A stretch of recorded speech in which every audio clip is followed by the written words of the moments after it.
Olá pessoal, sejam bem-vindos e bem-vindas ao episódio 18 do canal Diegopédia. Estamos aqui gravando, que dia é hoje? Dia 20 de setembro de 2020, aqui por volta de umas 4h30, 4h35, 16h35 à tarde aqui em Fortaleza, para que a gente possa dialogar sobre os novos fatos, as novas situações que estão acontecendo no caso da Covid e as outras questões relacionadas a ela. Então, eu sou o Diego, para quem já acompanha aqui o nosso canal e para quem não acompanha, você que quer saber o que é que eu faço, o que é que eu publico, o que é que eu estudo, na descrição do YouTube de cada episódio tem o link do meu currículo lá, você dá uma olhada lá. Qualquer dúvida é só mandar um recado que a gente dialoga. Importante dizer para quem acompanha o canal aqui pelo YouTube, você não esquecer, né, caso você ainda não tenha feito isso, que aqui no canto inferior, toda dificuldade, aqui, canto inferior direito, tem um botãozinho vermelho que você aperta lá e se inscreve gratuitamente no canal e fica recebendo as atualizações de todos os episódios e as novidades que a gente faz por aqui. E começar o episódio 18, aqui em cima vai aparecer uma bolinha com o episódio anterior, que é o episódio 17. E aí você pode acompanhar todos os outros, caso você tenha interesse em conhecer o trabalho que é desenvolvido aqui, as opiniões, os fatos, enfim, tudo que é dialogado por aqui. Para quem já acompanha o nosso trabalho, sabe que a gente tem uma metodologia aqui de apresentação dos dados, vamos segui-la também hoje. E você que escuta a gente pelo podcast, não se preocupe, eu vou narrar todos os principais dados, você não pode ver aqui os gráficos, enfim, mas dá para ouvir e entender o argumento e quais são as questões. Pois bem, caros ouvintes da internet, né? Estamos chegando aqui no finalzinho de setembro, nesta pandemia histórica e muito louca, né, que tomou conta das nossas vidas ali a partir de março, se bem que ela vem desde dezembro, lá da China. E os novos contornos estão sendo desenhados aí vagarosamente e vamos com calma, né, na decretação do fim da pandemia na marra, né, que é o que se percebe que está sendo feito por boa parte das pessoas e infelizmente até por alguns governantes. Mas vamos por cada etapa, né? Então vamos aqui ao nosso famoso sisteminha do IntegraSUS, que é o que a gente utiliza para ver os dados públicos da Secretaria Estadual de Saúde aqui do Ceará. Vou posicionar aqui a minha câmera no cantinho, para não atrapalhar muito a visualização de vocês. E vamos aos dados. Eu sempre apresento essa tela inicial que é a do boletim, para todo mundo ter uma noção de como é que está o panorama da situação aqui no estado do Ceará. Então, o que nós temos é basicamente o seguinte. Aqui eu já deixei filtrado, né, os casos por município, considerando o maior número de casos, por menor número de casos. Fortaleza segue em primeiro lugar, com 48.457 casos, seguido por Juazeiro do Norte, com 14.910, depois Sobral, com 11.567. Aí depois vem para a região metropolitana, ou seja, a gente tem aqui a capital, o município do sul, né, do estado, a região do Cariri, que é Juazeiro, e depois a outra ponta na região norte, com Sobral. Então, os municípios mais populosos, no caminhar aqui desse final da pandemia, está se desenhando o que era previsto, que seriam os líderes em número de casos e óbitos aqui no estado do Ceará. Então, a tendência tem se confirmado, apesar de lá no início, como a gente sempre disse aqui em vários outros episódios, os números de Juazeiro não faziam muito sentido. Agora estão mais próximos da realidade. Por tendência também, a região metropolitana é esperado que está mais próximo de Fortaleza, que tenha muitos casos, que tenha muitos óbitos, tanto lá no pico maior da pandemia, quanto agora nesse meio que platô e tendência de queda. Então, em quarto lugar, é isso mesmo, quarto lugar, vem Maracanaú com 6.583 casos. O Crato, lá, volta para a região do Cariri, lá no sul do estado, com 6.168 casos. Depois volta para a região metropolitana com Caucaia, com 5.706 casos. Maranguape, 4.743. Aí vai ali para A região dos Inhamuns, né, liderado por Crateús, está entre os 10 primeiros, né, 4.132 casos. Depois vai para a região central, com Quixadá, com 3.644 casos. Então, aqui mais ou menos os 10 primeiros municípios em número de casos. No total, nós temos aqui do lado esquerdo, com esses banners coloridos, temos 233.818 casos confirmados até o presente momento. Número de testes, né, 720.032. Lembrando sempre a crítica permanente que a nossa testagem, aí, mesmo sequencialmente tendo aumentado, ela ainda é muito baixa proporcionalmente. O Brasil testa muito pouco, isso não pode ser tirado de vista em nenhum momento. Então a gente só tem noção de parte dessa pandemia. E talvez daqui a alguns anos a gente saiba mais ou menos o todo, o que ela representou. E como eu sempre mostro, clico aqui no teste, né, a gente tem a maioria de testes rápidos, né, nas prefeituras do interior e aqui em Fortaleza. Hoje não está abrindo a informação. Que aí depois aqui vem o PCR, primeiro é teste rápido, depois o PCR, depois os testes sorológicos, tá? Vou dar aqui uma atualizada. E óbitos, passamos de 8.000, né? 8.000 óbitos, infelizmente. E tem sido mais ou menos essa média na situação aqui no estado do Ceará. Distribuídos mais ou menos na mesma, os óbitos, né, na mesma linha dos casos, com pequena variação, pequena diferença de um município para outro, mas a tendência é mais ou menos a mesma, e Fortaleza tendo sido, e ainda é, né, o epicentro da doença. E nesse segundo momento a gente está vendo deixa eu só ajeitar aqui o filtro, a gente está vendo o crescimento no interior e um arrefecimento também no interior. Então é isso. Aqui embaixo do IntegraSUS está todo cheio de bug, né? Aqui é a curva epidemiológica geral, que tem uma tendência de queda, a gente vai já conversar sobre isso. Aqui é o perfil de quem está infectado, a gente já conversou isso várias vezes.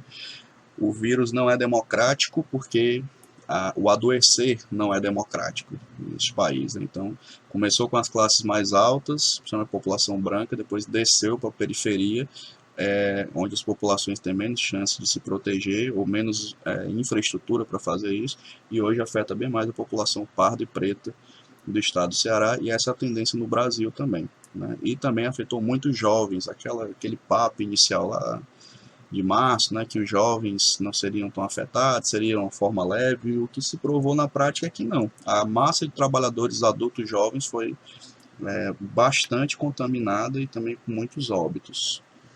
Importante mostrar aqui novas funções para vocês do IntegraSUS, faço os devidos elogios quando eles têm que ser feitos, né, e o pessoal está melhorando cada vez mais a plataforma.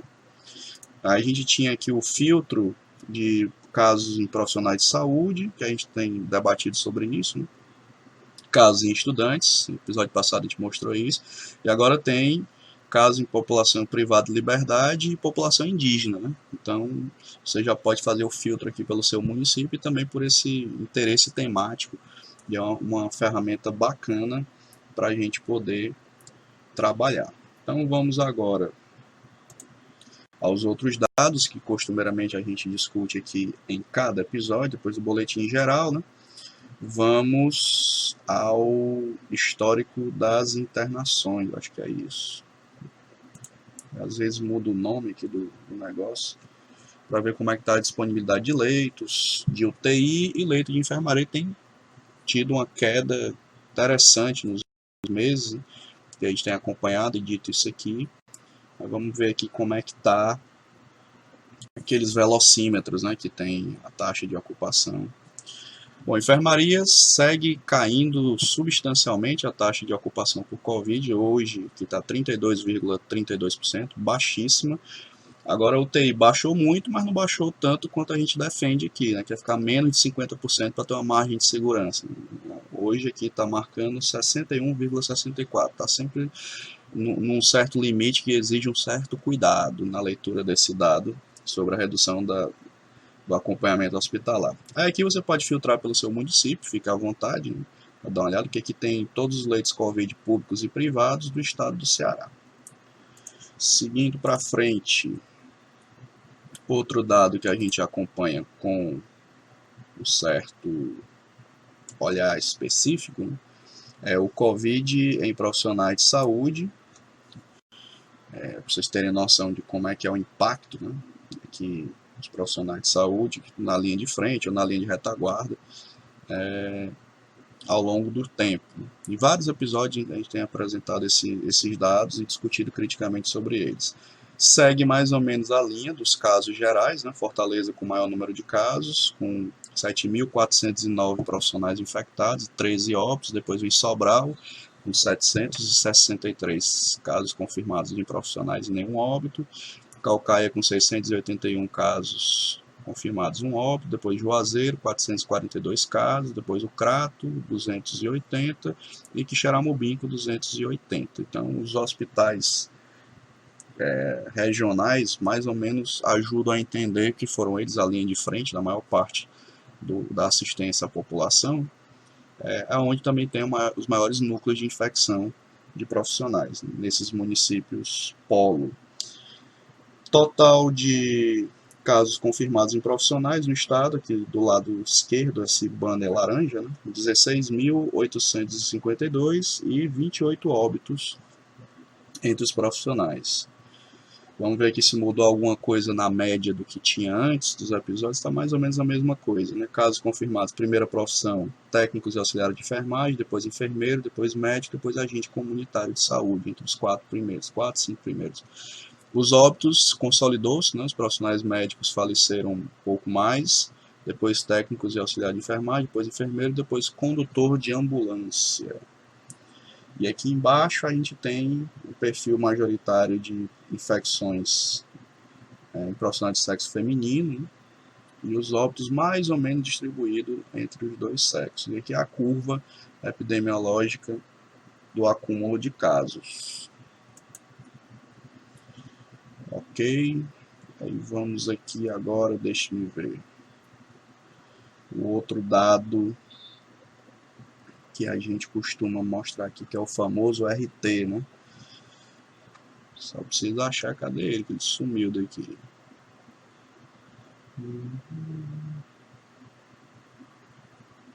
Que é o índice de transmissão da Covid, o índice real de transmissão. Deixa eu ver aqui se eu acho.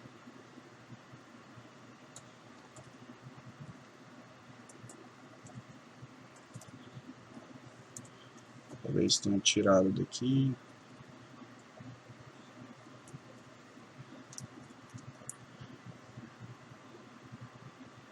Não tá mais aqui não. Mas eu vou ter que olhar aqui pela outra base.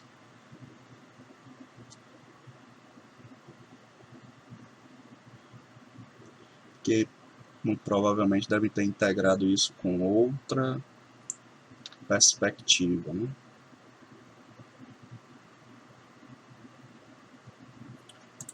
Deixa eu tentar aqui na análise da flexibilização, que aí talvez apareça os RTs.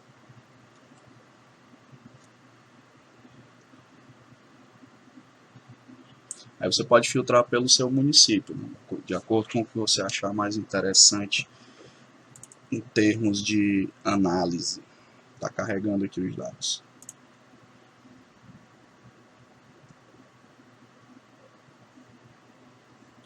Aqui são os dados gerais, né?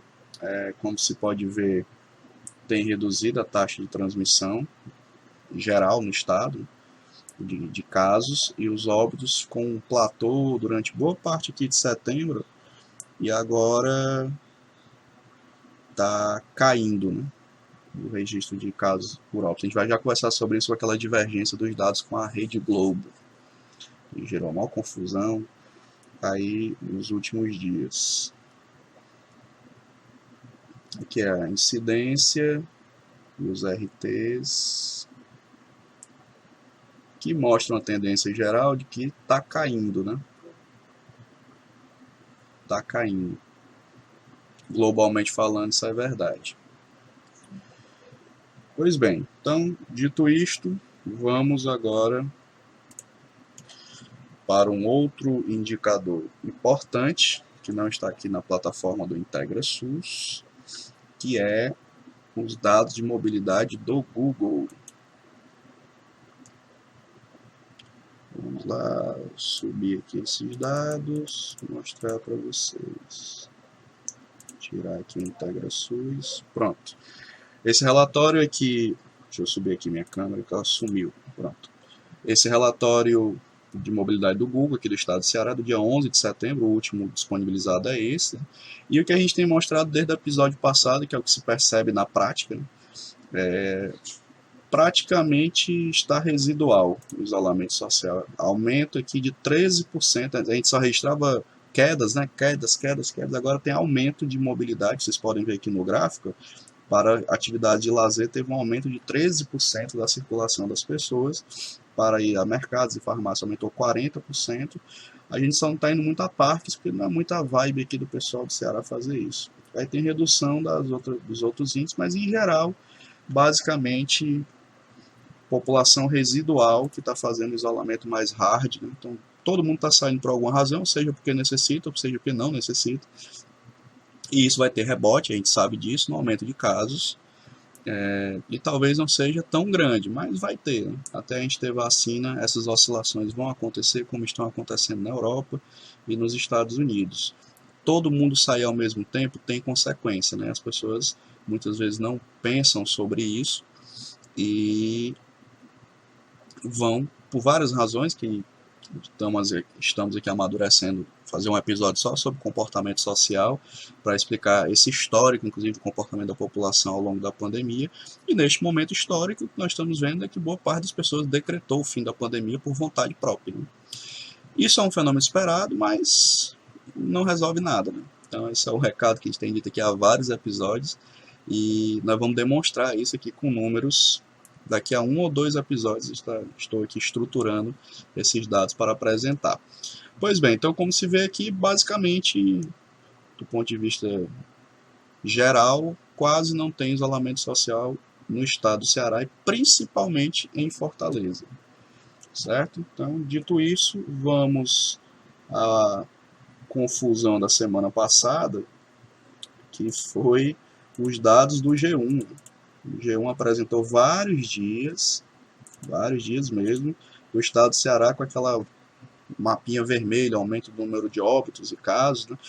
O governador Camilo Santana, em várias oportunidades, disse que aquilo não procedia, que os dados da CESA diziam o contrário, e era óbvio para quem acompanha esses casos que era uma diferença de metodologia. A média móvel usada pela Globo usa uma metodologia, a CESA usa outra. Então, nenhum está certo, nem o outro está errado. Então, são réguas diferentes para analisar o mesmo fenômeno. E hoje, dia 20, está aí projetado para quem está acompanhando pelo YouTube, eu vou dizer para quem está acompanhando pelo podcast, hoje tem queda, né? O Ceará está em queda, dia 20 de setembro, está aqui uma queda substancial de 36% de casos e óbitos. Média móvel, tá? Por isso a gente voltou para o azul. Aí vai ficar nisso, gente. Vai para o vermelho, volta para o amarelo, vai para o azul, naquele mapinha da Globo. E é importante dizer que a Globo e os meios de comunicação, daquele consórcio de comunicação, usam os dados das secretarias estaduais. O governo do estado disponibilizou esse documento aqui, que eu vou apresentá-lo, que em síntese, ele diz o seguinte. Está aqui. O nome do documento, deixa eu ir lá para cima, que aí eu mostro aqui. Aqui, ó.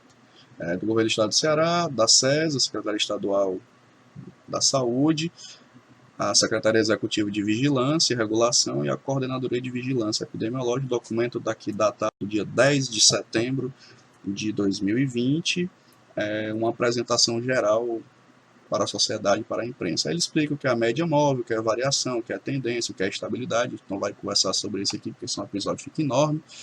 Mas, e aí vai apresentando todas as tabelas da série histórica das semanas epidemiológicas de casos e óbitos aqui do estado do Ceará. E, como vocês podem ver aqui, ó, nesse gráfico verde, tem substancialmente caído a quantidade de óbitos, e isso é verdade, né? E aí tem semana que sobe um pouquinho mais, tem semana que desce, mas na média geral está caindo, né? O nosso pico pandêmico realmente foi maio, metade de junho. Aí depois teve um platô aqui, aí de final de julho para agosto a tendência é de queda, e tem seguido essa tendência, com picos, né? Picos oscilatórios. Aí tem aqui outro gráfico mostrando coisas semelhantes, e aqui é o slide final. Em suma, aqui em cima a metodologia da Globo, da média móvel, que em setembro apresentou subida dos óbitos, e embaixo é o gráfico da CESA com a metodologia que ela usa, que mostra o contrário, mostra a descida. Então é o tipo de método que se usa, e no caso aqui, segundo o governo do estado, o consórcio registrou um registro de casos antigos grande em um determinado período aqui que está marcando nessa seta, que desbalanceou um pouco essa média aqui de setembro. Em suma, é isso, tá? Então, aquela grande confusão, pequeno burburinho que rolou na mídia, tecnicamente se resolve assim. E isso vai acontecer várias vezes, tá? O fato é que a gente ainda vai saber daqui a uma semana ou 15 dias aquela ida em massa para o feriadão do 7 de setembro, que é a demanda reprimida do turismo, né, gente? As pessoas não querem se divertir, e isso é um fenômeno esperado. Isso vai acontecer quando, de fato, liberarem os bares. Aqui no estado do Ceará vai ser uma loucura. As pessoas, uma catarse coletiva. E isso é muito ruim, porque vai gerando esses picos, né? Não necessariamente esses picos vão significar retorno para lockdowns ou coisas do tipo, porque, ao que parece, o vírus está se espalhando e está acontecendo um índice menor de infecções graves. E também lembro, sempre tenho dito isso aqui em vários episódios, a nossa medicina aprendeu a lidar melhor com a Covid, né? Os estudos foram sendo publicados, o que tinha validade científica foi sendo afirmado, então as pessoas estão aprendendo a manejar melhor, até mesmo na UTI. Então, tem morrido menos gente, mas tem sido mais gente recuperada no processo de saúde. Isso é um dado muito bom. A gente ali de junho para frente aprendeu como tratar melhor a Covid, inclusive de forma mais preventiva. O protocolo do Ministério da Saúde está sendo revisto tardiamente, mas ainda bem que está sendo, porque lá dizia que a gente só deveria procurar o serviço de saúde quando tivesse com falta de ar. Falta de ar já é o limite da morte, né, para a Covid. A gente não sabia disso ali em março, abril e maio. Então isso só foi mudar depois, né? Então passamos mal bocados porque a gente não conhecia a doença e ainda estamos aprendendo a conhecer. Então esses picos vão acontecer, eles vão fazer parte do que a gente chama aqui nesse canal de segunda onda. Há teóricos que dizem que não vai haver segunda onda, a gente vai haver sim, com esses picos oscilantes. E no Brasil, o dado geral é aquele platôzão, né, que eu até falei no Twitter. Estamos entrando para a história da epidemiologia, um platô que não desce, né? E fica ali sempre com números muito altos, números oscilando entre 800 e 1.000 mortes por dia. Isso não é razoável em lugar nenhum do mundo. E em suma é isso, tá, gente? Sobre essa divergência aqui da interpretação de aumento de óbitos, nesse momento está caindo, inclusive caindo substancialmente, e semana passada estava aumentando, 30 e poucos %, agora está caindo e vai ficar nisso durante o segundo semestre inteiro, até a gente ter vacina. Deixa-me ver aqui, outra novidade que surgiu ontem, na verdade, sábado, vou subir aqui, é que o governo do estado apareceu. Notícia do jornal O Povo, o governo do estado autorizou o retorno de mais tipos de atividades educacionais, né? Curso de inglês tinha sido permitido, aí depois curso de idiomas, na verdade, né?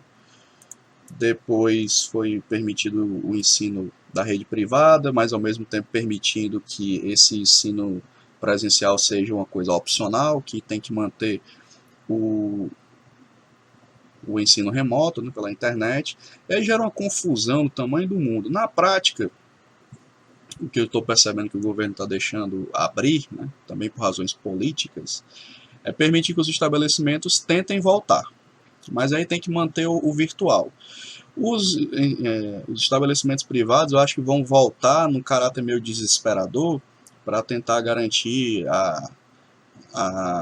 o não desconto, né, dos 30% que eles estão sendo obrigados a dar. O ensino público está uma confusão, porque uma parte do pessoal entende que tem que ser de um jeito, outra parte de outro jeito. E, de certa forma, esse canal que já se posicionou sobre isso faz tempo, né? Pedagogicamente, esse ano está perdido, né? Então, os estudantes que vão tentar o Enem, o pessoal que está no ensino médio, né, ano que vem, já vai com nível de prejuízo muito grande. A gente só vai recuperar isso daqui a um ano. O ensino fundamental também, o ensino infantil e o fundamental, completamente prejudicado. Que os professores estão tentando fazer a redução de danos. A volta nesse momento presencial é só mais um risco, né, que principalmente os professores vão correr mais do que os alunos, de ter mais infecções circulando, porque o índice de assintomáticos, que a gente não tem controle de assintomáticos nessa pandemia, porque a gente não faz testes em massa, né, a gente faz testes só de quem está assintomático. Vai aumentar o número de casos, como aumentou um pouco em Manaus, como Manaus voltou, né, presencialmente. E isso deve ser uma tendência nesse segundo semestre. A volta da educação, repito, vai alimentar a nossa segunda onda de Covid, e ela será mais branda, com certeza, mas ela vai existir. Então foram autorizados aqui o retorno de mais alguns setores educacionais, né, com todos os protocolos, segundo o governo do estado. Eu tenho lá minhas dúvidas se algumas escolas vão conseguir cumprir, mas vamos ver, né, se eu estou certo ou estou equivocado. Aí, deixe-me ver aqui. O que é que está voltando mais, né? Educação de jovens e adultos com 35% da capacidade, primeiro, segundo e o nono ano do ensino fundamental com 35% da capacidade, terceira série do ensino médio com 35% da capacidade, educação infantil com 50% da capacidade, 15% a mais do que o último decreto que foi editado. E aí o governo alega, né, que está em declínio o número de casos e óbitos. Guardadas as devidas seguranças, seria possível isso ser feito. Pois bem, então esse é o relato, estes são os fatos e essa é a opinião deste canal baseado nos dados científicos que nós temos. Outra notícia interessante que aconteceu por aqui 2 dias atrás, inclusive confirmadas hoje, né? Deixa eu inclusive colocar aqui na tela, que são as reinfecções, né? Os estudos publicados estão mostrando que é isso mesmo, a gente pode pegar a Covid de novo, talvez não seja a regra, seja a exceção, mas o que tem se mostrado é isso. Vou só subir aqui. Aqui no estado do Ceará, a CESA já tinha até publicado isso, na Secretaria Estadual, alguns profissionais tinham apresentado reinfecção. E isso está sendo avaliado, né, com calma. E aí eu vou subir aqui a notícia.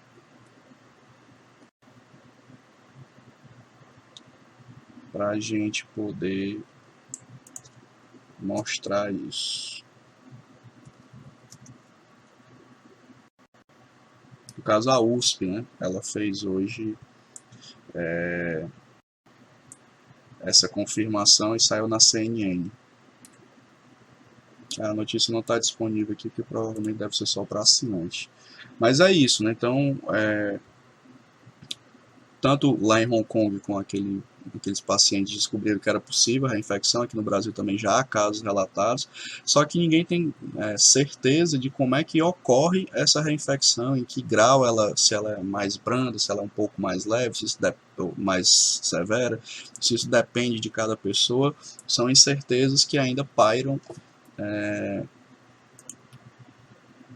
nos estudos científicos. E aí nós temos que esperar e nos cuidar, ou seja, usar máscara e principalmente evitar aglomerações desnecessárias. Que aí, para finalizar o episódio de hoje, que eu gostaria de dizer para todo mundo é que a pandemia não acabou.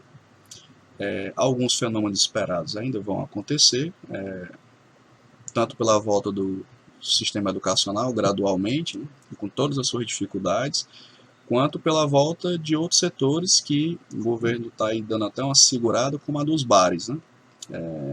Já existe também ventilado notícias de que o governo do Rio pretende liberar público nos estádios, que é uma insanidade, volto a dizer, porque mesmo que seja provavelmente seguro, isso gera nenhum tipo de ganho para os times, porque você vai ter um público limitado. Quem é esse público que vai conseguir? Será que essas pessoas, no meio daquela loucura que é torcer para o futebol, vão garantir um distanciamento mínimo?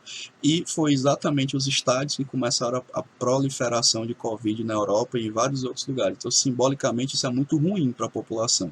Volto a dizer que exemplos mal feitos, como o da abertura do comércio, não podem justificar que outros exemplos mal feitos sejam feitos, realizados e com apoio do poder público. Então, a volta de público antes da vacina é surreal, uma espécie de negacionismo soft que é feito no esporte. E eu entendo que o pessoal é apaixonado por futebol, eu também sou, mas a irresponsabilidade não é a regra da decisão de conduta, né? Não deveria ser na pandemia. E é isso, gente. Esse foi o nosso episódio 18, dados mais gerais, as novidades dessa semana. E se você gostou do episódio, não esqueça de curtir aqui, compartilhar pelos meios que você achar legal, se inscreva no canal aqui embaixo, no botãozinho vermelho. Você que está aí pelo podcast também pode curtir o nosso trabalho e divulgar também pelos meios que você achar necessário. E estamos aí abertos ao diálogo, sugestões são sempre bem-vindas, construtivas. E vamos que vamos, usem máscaras, precisa sair de casa, tentem não se aglomerar desnecessariamente e tomem os devidos cuidados, que nós vamos sobreviver a essa história e até a vacina chegar. Próximo episódio a gente traz mais dados sobre vacina, sobre as idas e vindas, né? A paralisação da vacina da AstraZeneca, que depois voltou porque viu que a pessoa que estava com possíveis sintomas não tinha tomado a vacina, então já está retomado o processo e vai seguindo até a gente ter a segurança de que a vacina funciona e que ela é segura, tá bom? Então é isso, um abraço virtual aí em vocês e até o próximo episódio. Tchau, tchau.